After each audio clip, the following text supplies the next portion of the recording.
मजा नहीं आई।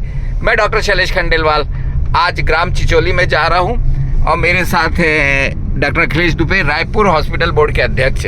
हम इनसे जानेंगे, अभी ये आयुष्मान के बारे में बहुत ज़्यादा पेपरों में आ रहा है, तो सर से जानने की कोशिश करेंगे। सर, ये आयुष्मान कार्ड की योजना सरकार की क्या है?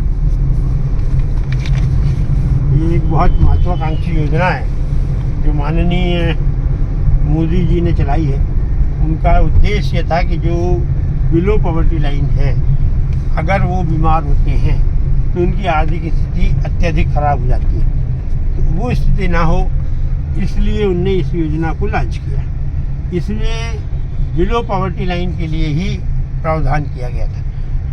वो व्यक्ति बिलो पॉवर्टी लाइन था जिसको कि आर्थिक सर्वेक्षण के हिसाब से BPL में कैटेगराइज किया गया है। हुआ ये कि इनके लिए जो निर्धारित शुल्क थे वो आज से 10 साल पहले के हिसाब से निर्धारित किए गए थे। इसमें हर बीमारी का एक पैकेज निर्धारित किया गया था और चिकित्सकों को कहा गया था कि आप उस निर्धारित पैकेज में उनका इलाज करेंगे।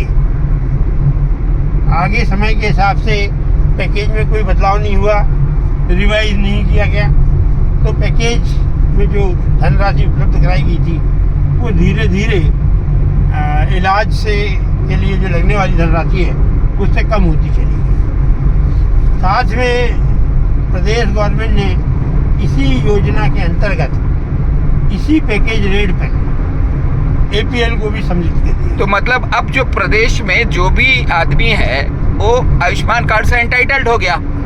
ऐसी स्थिति में तकरीबन 90%, 80-90% लोग ऐसे हो गए जिनके पास स्मार्ट कार्ड की उपलब्धता हो गई। ऐसे में ये लोग अब सामान्य अस्पताल में जाने के बजाय ऐसे अस्पताल को प्रेफर करने लगे जहाँ पे आयुष्मान की योजना है। तो ऐसे भी अस्पताल जो शायद इसमें काम करने के लिए उतने इंटरेस्टेड नहीं थे, मजबूरी में इसको ले लिए, पर उनको ये हमेशा लगता रहा कि इस रेट पे तो काम संभव नहीं है। तो हॉस्पिटल बोर्ड या डॉक्टरों ने रेट रिवाइज करने के लिए क्या सरकार को कुछ आवेदन किया था? क्योंकि सब रेट रिवीजन में ही मेरे को दिख रहा है कि कुछ पेशेंट को ऐसा लग रहा है कि उतने में नहीं होगा, डॉक्टर को ऐसा लग रहा है हम नहीं कर पाएंगे। हॉस्पिटल बोर्ड ने, या आप क्या सोचते हैं इस बारे में एज ए चिकित्सक? अपनी सलाह दी है कि जैसे राशन की दुकान में जो चावल दिया जाता है उसमें APL का रेट अलग होता है और BPL का रेट अलग होता है। APL को 1 रुपये किलो चावल मिलता है और BPL को वही चावल 10 या 12 रुपये किलो मिलता है। ये शासन के द्वारा चलाई गई योजना के अंतर्गत हो रहा है। तो ऐसा ही व्यवस्था कुछ इस योजना में की जाए कि APL के लिए जो पैकेज रेट है वो अलग किए जाएँ, BPL भले ही कम हो उसका रेट अलग किया जाए।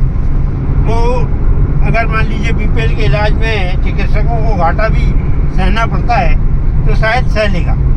अब शासन का ये कहना है कि शासन अपने 2 बच्चों में डिफरेंस नहीं कर सकते। ये APL के लिए अलग रेट देंगे और BPL के लिए अलग रेट देंगे।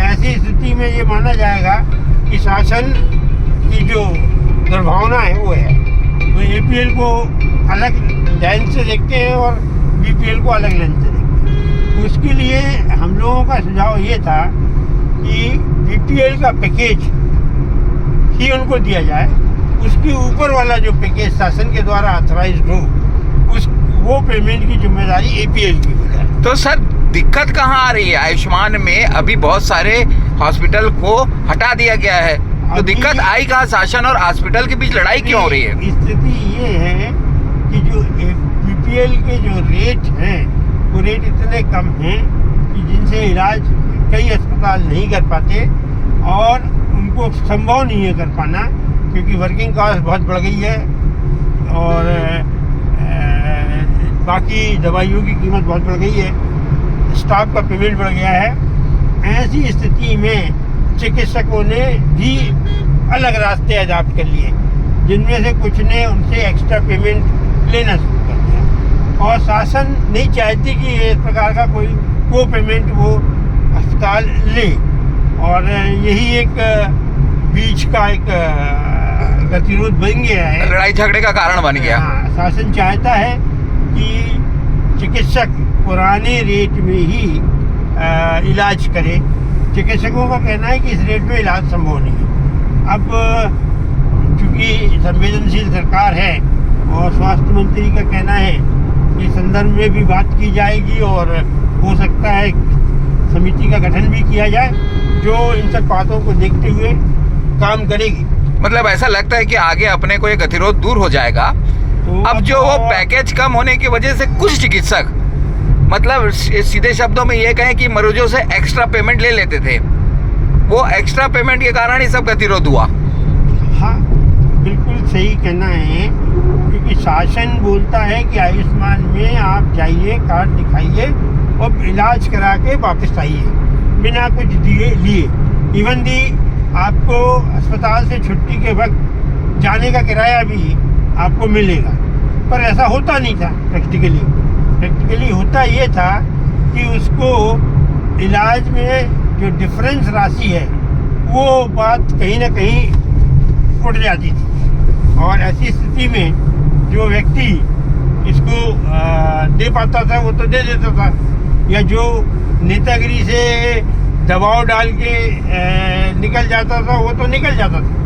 मगर ये व्यवस्था चलती रही और इन्हीं लोगों ने जाके बोला कि भाई ये तो आयुष्मान के साथ साथ पेमेंट भी चल रहा है। तो ये अच्छा हुआ कि शासन ने इस पे संज्ञान लिया और ऐसे अस्पतालों को बैन किया। नहीं, पर ये अच्छा हुआ कि आपकी जो समिति है या जो आपका कमेटी है या जो हॉस्पिटल बोर्ड है अब शासन से